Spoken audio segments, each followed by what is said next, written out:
Welcome to another cracking edition of the BFNL Netball Show. My name is Yeendy. Always excited to be with you, and I'm here with Kim Bailey, getting ready for another big weekend in netball. A cracking week ahead, Chris. Hey, after last week's games, we saw a lot of great matches. I think we've got a little bit of a reason to get it pretty excited, and we saw some pretty big games.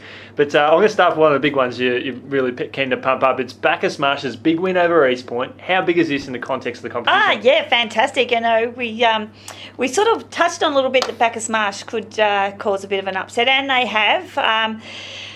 They were a little bit undermanned East. I think Emma went off injured, and Loz Dew is still out with a back injury, so Emma Farrell. So it doesn't matter. You still have to beat the team that's out there. So great work. Apparently it was a cracker game right up to the end. So yeah, congratulations. And I think their fourth win this year, Bacchus. And they're still right in the mix of playing in the finals. Yeah, they've got a bit of work to do, but they're still pretty close. If that was 1, 2, 3, 4, 5, 6, 7 teams that if they all get some wins, they could turn it over. But there'd have to be some major upsets, I think. But, you know, they're on the right path. Yeah, they're certainly looking really, really good. One of the big talking points this week is Darley getting back on the winners list. They did a good job over Ballarat, so great work there by the Devils. Yeah, another good win. Nearly hit the 50 mark in the goals. And Mel Freeman, we've spoke about Mel before. She's just one of the superstars in waiting, and combining really well with Renee Hulls. And I really like the mix of goals. It's an even spread, 26 and 23. And that's what you want to see. You don't want one particular goal having to carry the load the whole time. Callie Moran, I don't know if Callie from that might have played the full game at 11 from 14. They just can't seem to capture what they've had in the past, Ballarat. So they've got a lot of hard work ahead of them. Yeah, they certainly have, and they sort of let it slip in the last quarter as well. There was only one goal in it at three-quarter time, and then Darley shot away to win that one by 7. So it shows that they're when they got their tails up, they were ready to go. Yeah. So, you know, some good signs there as well, and they've won 3 games as well, and it's a really a pretty even season this right across the board. It certainly is. Another game we'll look at, and you happen to get down this one. It was the Sunbury Lions edging out North Ballarat City by 6 goals in a relatively high-scoring game. 110 goals between the two sides. Yeah, interesting game. I must admit, skill level. Most probably was a little bit lacking, I think. There was a lot of errors, a lot of two-handed passes, feeds coming in to both goalers, not from circle edge, from over the transverse line, and made it a defensive game. And it was the pressure that was being applied to the players, I think, which was great defensively. But I think, Sunbury were down the whole time until the last quarter, and North Ballarat was most probably made a couple of bad decisions and just defensively gave away too many contacts. It was just, I think the game slipped out of their hands. Maddie Salmon was fantastic. She was best on, I'd say, for her team. And 46 off 53 wasn't a bad effort. Yeah, but I must admit, the North City defenders did a really good job on Chloe Curran, and they really shut her out of that game. She still shot pretty strongly, 37 from 44, which is maybe a little bit down. But Ruth Smith really supported her as well, and that's what we just said prior. 2 goalers working together. One of the best games I've seen Ruthie play for a little while. But yeah, for 2 of the top teams, I must admit, skill wise, I was a little bit disappointed. And I thought it'd be a great game, but I just thought it'd be a lot of more slick ball movement instead of the contact on the body. And yeah, but anyway, it is what it is, and it's a hard game, netball, and there's contact in the game now. It's just whether you can control it and you have the discipline to take it out of the game, and that's what wins you, because you just turn the ball over too much if you're just going to play that body game. The other game that was on the cards, we had Redan 66 defeat Sebastopol 42, 26-goal margin. I think Sebast now, that's about 3 out of the last 4 games. They've dropped now after looking really good, undefeated for most of the season so far. Yeah, I think they've lost 3 games now. Interesting. Look, Redan has gone from 7th last week to 2nd. So that shows the closeness of the competition, doesn't it? Pretty good jump. And look, they're the real deal, I think. They've got great players all over the court. Cassie Peace has been in amazing form as well, playing really well. Aaron Riley's back.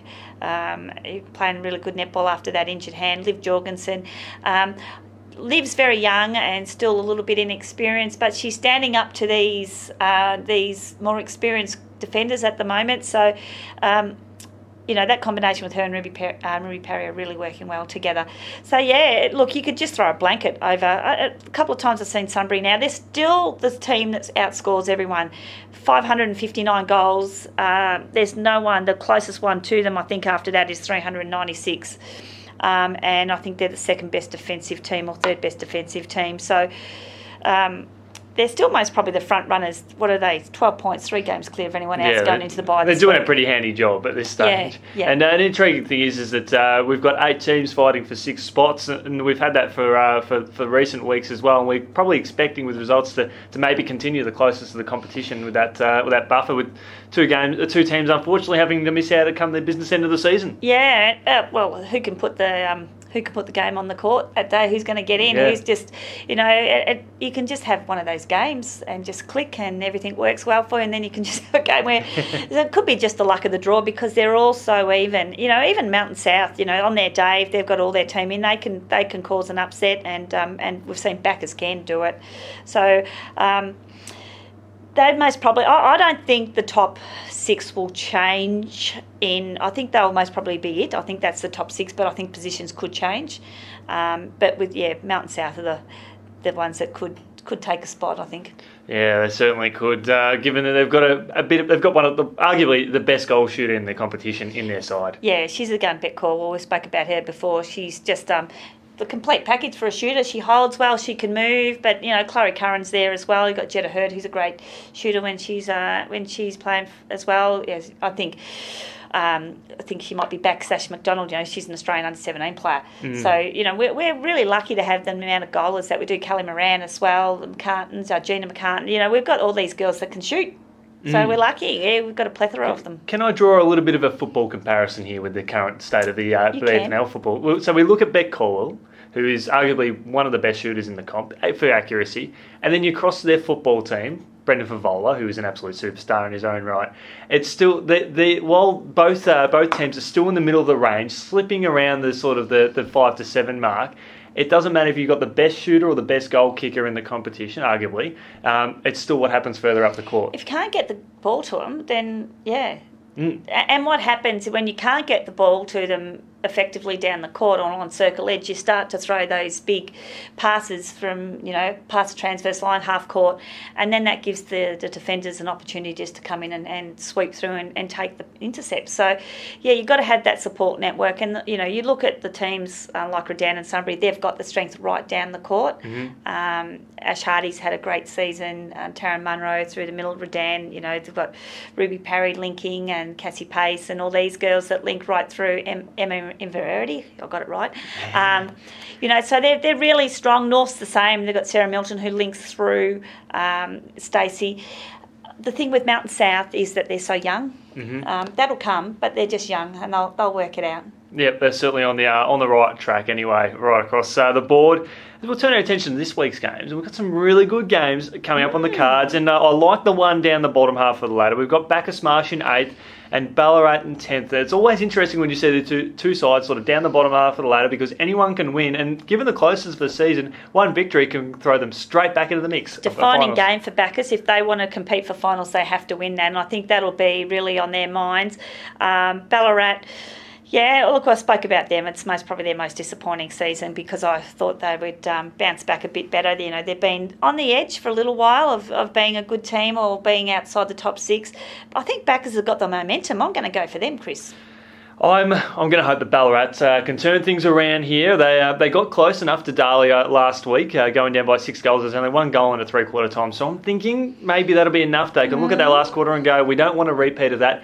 Let's bounce back. Let's learn from that what they did the first 3 quarters because they were in front at quarter time against Darley. So I want to see them utilise that momentum and utilise that confidence. No worries. So we'll see how we go. This is another one that's going to be, I guess, season defining. We've got Lake Windaree in 6th and Mountain South in 7th. What a contest. Yeah, interesting game as well. The last time I saw Mountain South, I saw maybe a half a game when they played Redan, and I don't think they had Beck that day. Lakers most probably, I think, should be still too strong and just a little bit too experienced. Ali Brewer's still playing really well. I think Mel Allen's had a couple of games in. Rumsey's been in some form. So I'm going Lakers. I'm going to go South because if South get rolled, then they're 2 games out and there's significant percentage. So even if South do win, there's still about 22% they're still going to make up for anyway. Yeah. So it's going to be hard if they lose this week and then even if Lakers go down. Season defining for them. Exactly. And they're still going to make up a percentage somewhere else. So it's paramount that they win. If not, then as you said before, we'll probably have the top 6 settled. And we've still got plenty of weeks to go.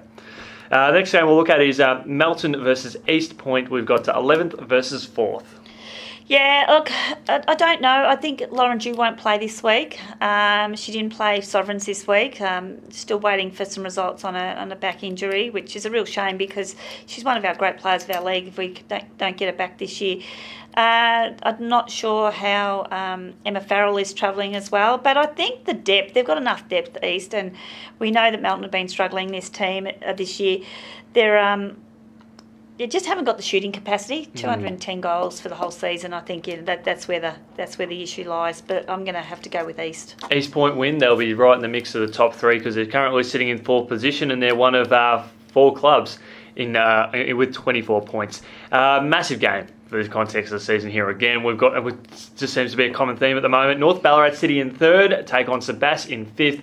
Alarm bells ringing for Sebass if they don't win this one, but given the way things are going down below them, they might be safe for now. Yeah, look, I don't know if they were just a little bit off last week. I saw them play against East Point, and I was really impressed with them. They've got a great goaling combination with Georgia and Adriana Kane, and then they've got some really strong defenders as well. It's most probably their mid-court, that drive through the centre that they have the issue with, and that's where North Ballarat's strength is too, with Stacey McCartan can drive through there, supported by Gina.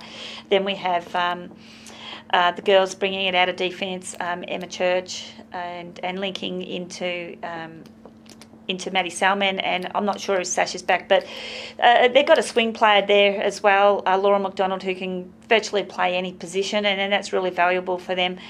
I just think they've got too many stars in their team that played good enough last week against Sunbury. I think that'll be a learning experience what they've taken out of that, and they'll really want to pick up on those areas. I'm going to go North. I'm going to go Sebass. They've had a mid-season slump, and they'll admit that, but they win this, their season's back on track. Yeah, let's hope they do because, that's always, they've got great crowds, they've got a great support, great club in their netball.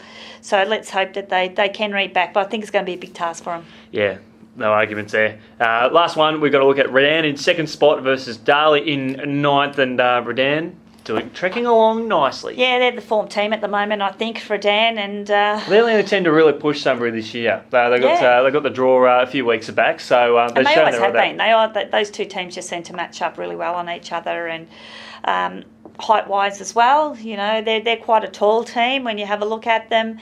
I wouldn't be surprised if it's Lion v Lion this year. We'll see in the granny, but.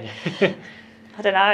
I'll have to stick with them. They're just in too good a form. Yeah, they'll get the job done over Darley, which no doubt about that at all. It's going to be a big weekend in netball. Kim, thanks so much for joining us. You do every week, and we look forward to catching up with you next week and looking back just how close this competition's getting. Thanks.